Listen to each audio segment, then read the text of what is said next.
Hey guys, YouTuber 100 here, and continuing Nickelodeon with another Nickelodeon movie review, with review of The Last Airbender.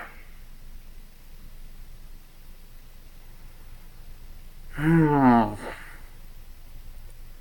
This movie is completely terrible.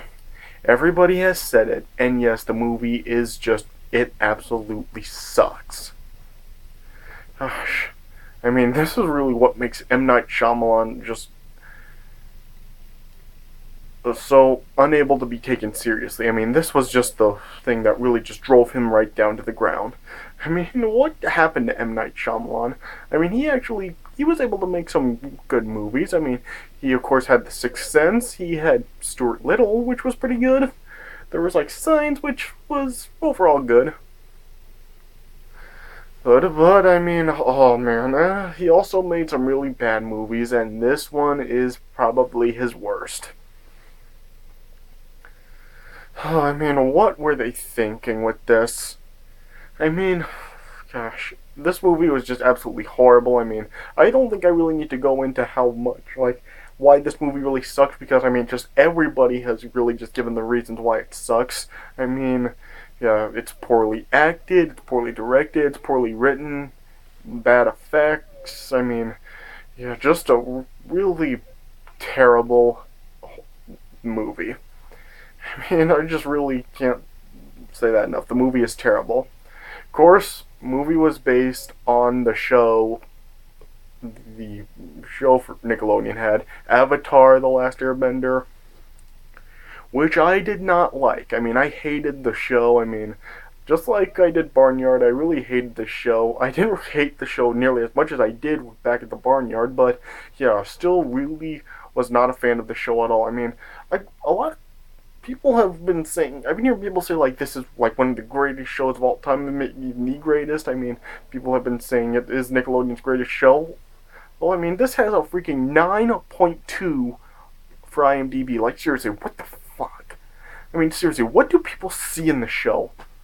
I mean, I think maybe people just need to be anime fans to actually like it, and I'm not an anime fan. I mean, I hate anime, so that could probably be one of the reasons why I was not a fan of the show, and I hated it. I mean, but I mean, seriously, I didn't like the show. I mean, the fantasy genre was just like completely like forced into down our throat. I mean, it's just like it became all about the fantasy. I mean, just like it showed a bunch of fantasy elements to it, and just really didn't like how much like it was just being forced upon us.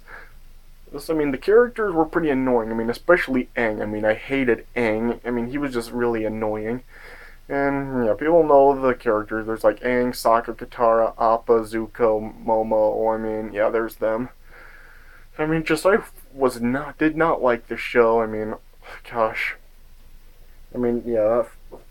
Well, like I said before, I don't hate it nearly as much as I did like Barnyard franchise. I said like back in the Barnyard was like in the top 5 worst. I probably placed the show. I'd probably place Avatar: The Last Airbender in probably like the top 20 worst shows. So I don't really hate it nearly as much as I do like Barnyard and Back to the Barnyard show anyway. I don't hate it as much, but I mean, yeah, I still really do not like the show at all. And yeah, of course, like the show was like had the title Avatar: The Last Airbender, and obviously they couldn't actually title this movie Avatar because of the James Cameron movie, so they just named this movie The Last Airbender. And yeah, as I said, just a really bad movie. I mean, they have all the characters white in this movie, which, I mean, what the hell is that? I mean, they weren't white in the show. I mean, that's another one of the problems. Everybody's complained about it. How it has been, yeah, just, yeah, everybody has pretty much just, like, really said why this movie has sucked, so I really don't think I really need to go into how bad why this movie is really just absolutely horrible. But I think some people really do kind of, like, overhate on it. I know that kind of does sound like I'm defending this movie, like, saying it is good, but I'm not. I'm not saying this movie's good, but I think some people can overhate on it. Like, I've heard people say, like, this is the worst movie that's ever created, which no, it isn't. I mean, have you forgotten about stuff like Garbage Pail Kids and, like, some other like there's been other like movies that have been much worse than this. So I mean, this is really not the worst movie ever made. There has been worse movies made than this. But yeah, still a very, very terrible movie. I would probably give this movie only like half of a star out of 4. I mean, that's how bad this movie really is. I definitely would say this is Nickelodeon's worst movie of all time. Even worse than Barnyard. I mean, just an absolutely horrible movie. So, yeah. Yeah, like I said, I really don't have to go into like really how why this movie really sucks. Everybody's really done it, so I'm just gonna really just zoom through this movie as quick as I can because I don't want to be here for long talking about it because it's just so painful to say. Alright, so yeah, we have Sokka and Katara, who are like brother and sister, and they're in this like a small village in the South Pole, and yeah, they're into hunting, and they eventually discover an iceberg that ends up shooting a light beam into the sky after it's been broken open. And then they discover Aang inside of the iceberg, and as well as like his flying bison Appa. And it turns out, of course, like Aang is the long lost Avatar. And he's capable of quote unquote bending the earth elements, which are like water, earth, air, and fire. This kind of reminds me of Captain Planet. I mean, if you've seen that show, you know the elements: earth, fire, wind, water, and heart. And that's pretty much what it is here: water, earth, air, and fire. Yeah, they say air instead of wind. So yeah. And it's been 100 years since the Fire Nation declared war here on the nations of air, water, and earth in an attempt to conquer the worlds. Well, then it showed Zuko, who's like an exiled prince of the Fire Nation, and he's trying to find Aang to bring him to his father, Lord Ozai, to regain honor, and then Zuko and some of the soldiers of the Fire Nation arrived at the village in the South Pole to demand the villagers to hand Aang over, and then Aang ends up surrendering to Zuko, though, if he agrees to leave the village alone. And then Aang is eventually ended up tested by Zuko's uncle Iroh to actually confirm he is the Avatar.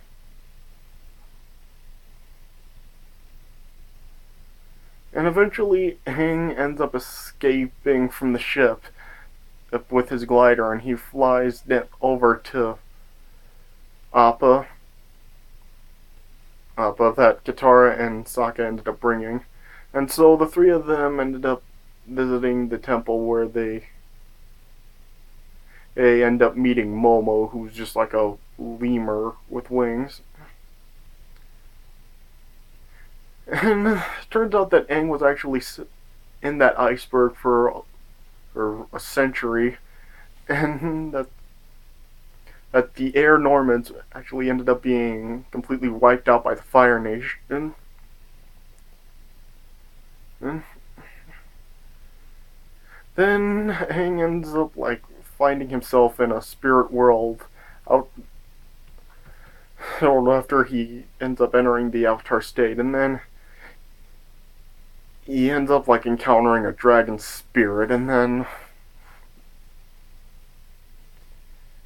after like Katara was ended up like pleading, Aang was ended up being brought out of his Avatar state. And then they eventually ended up arriving at like a village where they were finding shelter that was controlled by the Fire Nation, and they ended up being arrested after Katara was trying to help a boy escape from some of the nation's soldiers.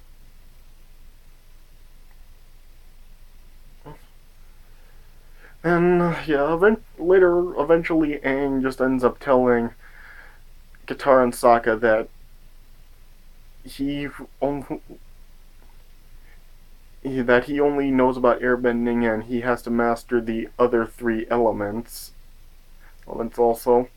And Katara is given a scroll that she ends up using to like strengthen her waterbending abilities, and it would help Aang learn. And also, as they're traveling towards the Northern Water Tribe, where Aang would be able to learn more about the waterbending masters, which would weaken the Fire Nation's food and water supplies.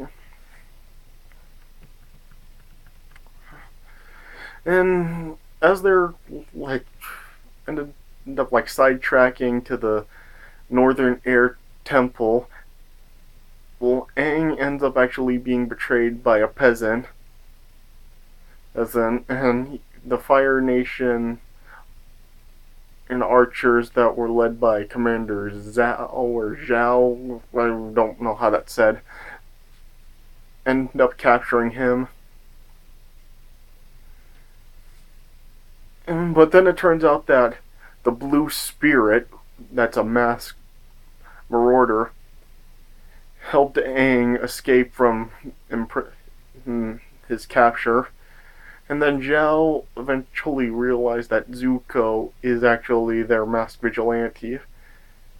Then he tries to kill the prince, but Zuko ends up surviving with Iroh's help.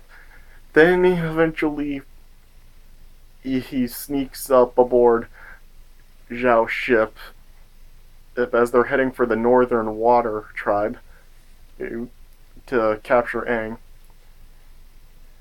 And eventually Aang and his group are welcomed by the citizens of the Water Tribe, where Sokka ends up like befriending the tribe princess Yu. And while they're there, a water-bending master, Patku, taught Aang more about waterbending.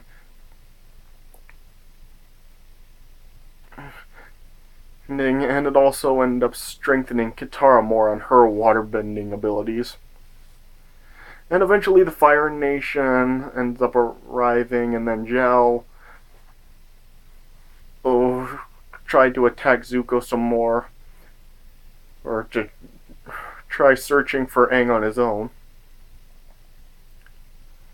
And then eventually Aang ends up being captured by Zuko. And like they entered a spirit world to look for the dragon spirit for wisdom to defeat the Fire Nation.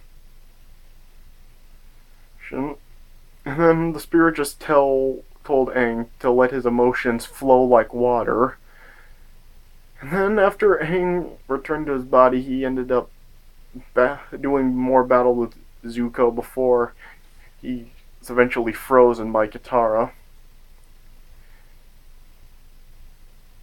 And then Aang just ended up lowering up the ice so Zuko would be able to breathe.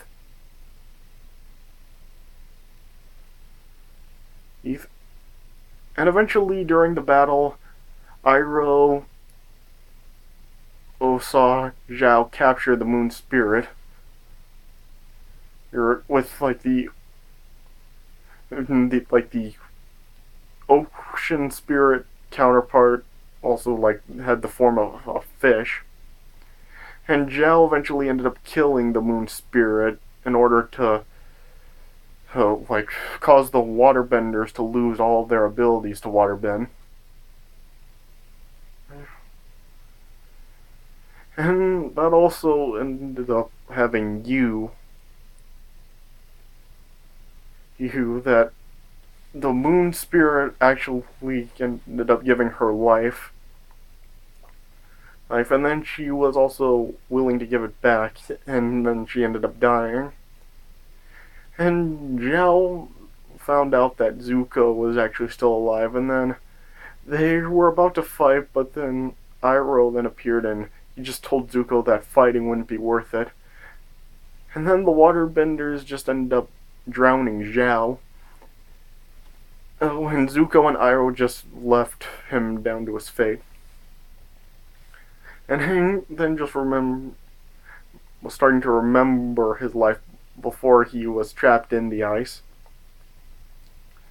Which also, like, he also remembered when he left his home. And now with all of his powers and emotions now starting to flow like water, Aang once again entered his avatar state and he rose up the ocean into like a giant wall and to drive the armada back. And then, yeah, that's when Aang then like fully embraced his destiny as Avatar, or as him, Sokka and Katara were preparing on their journey to the Earth Kingdom, for an earthbending teacher for Aang. And after the Fire Lord found out about their defeat and their betrayal, from Iroh, he then just like tasked his youngest daughter Azula to stop Aang from mastering Earth before the Sazan's comet arrives. And so, yeah, that's basically just how the movie is. Yeah, I guess like a sequel was originally intended or something, but I guess because of how bad this movie did, that was just completely scrapped. So, yeah, I just really don't have much else to say about it. I mean, yeah, like I said before, pretty much everybody has just ripped to death on how much this movie sucks. So I really don't think I really need to go into it that much. I just decided to just keep it short and sweet, go through the movie's premise and plot, and just what happened in the movie. So, yeah, that's all I really have to say about it. Like I said, half a star out of 4. I mean, just like a really, really bad movie. So, yeah, that's all I really have to say about this. So, yeah, that does it for my review of The Last Airbender. Hope you guys enjoyed this review. So, yeah, thanks for watching, and I'll see you guys later.